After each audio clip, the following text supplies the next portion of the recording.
the end of the day, just, systems failed us. It was a climate disaster worsened by broken systems and bureaucracy and red tape. The people who are on the ground know what we need best, and starting from there and figuring out how do we make this work for our community.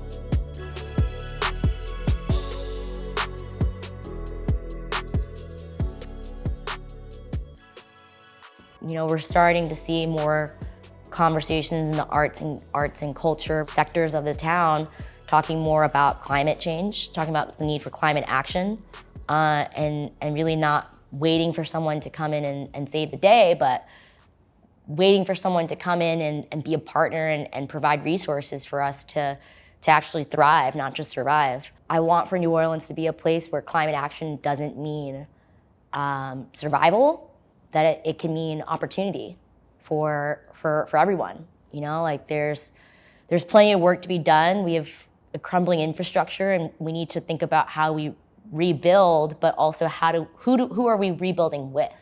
Who's there at the table when we start to rebuild? Because if we're just rebuilding, then who are we rebuilding for? We're, again, below sea level, we're a coastal city, we're in a red state. It's not a place where a lot of people want to live these days. And so, figuring out how do we bring people back, how do we attract people who want to be a part of the community, but also not make it so hard for us to live the day to day.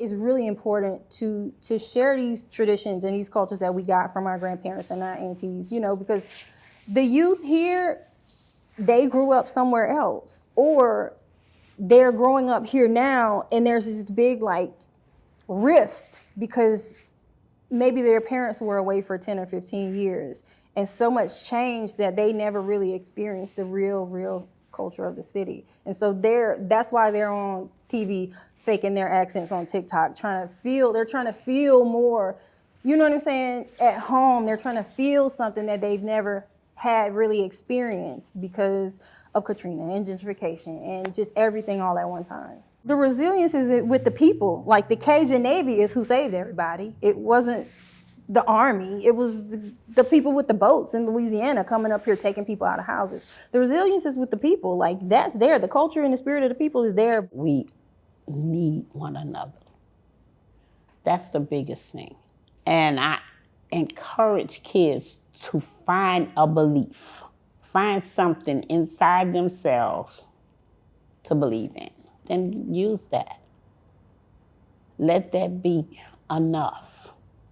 In this time, we have to come out and vote. We need to have our voice heard.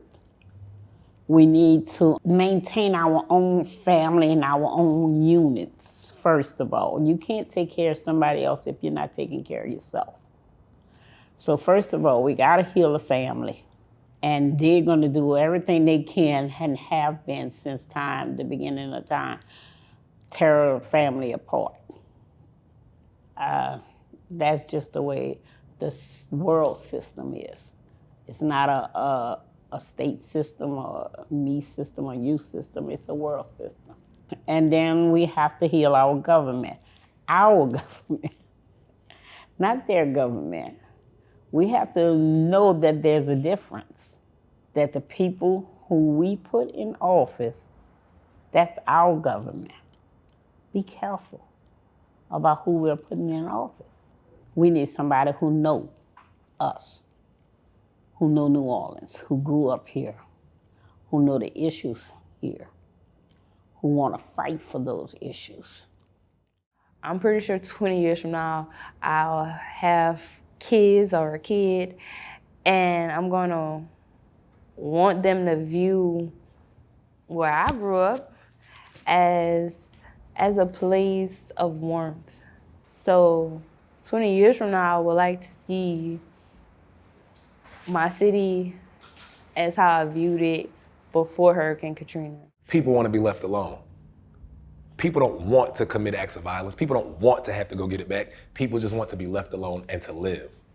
My sense of justice is the same as yours. Let me be.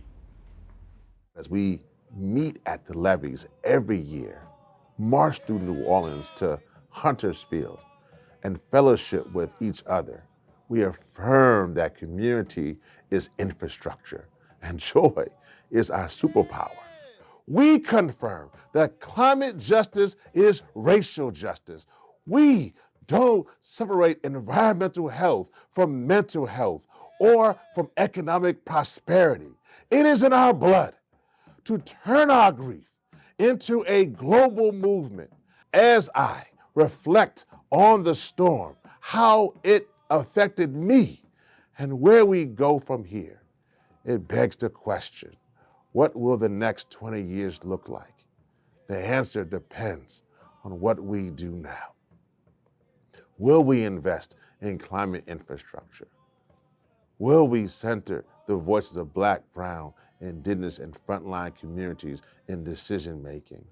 Will we finally hold government and fossil fuel industry accountable for the destruction they've caused? This isn't just about remembering Katrina. It's about honoring those we lost by fighting for those still here. It's about turning survival into strategy and strategy into systems that work for all of us. We must go beyond rebuilding what was lost. We must transform into a society that trusts, empowers, and invests in our stories and solutions. All power to the people. 2005, too many bled, too many didn't survive. Too many misled, too many didn't have a job. Too many fled, too many thoughts on my mind. All before the age of 9.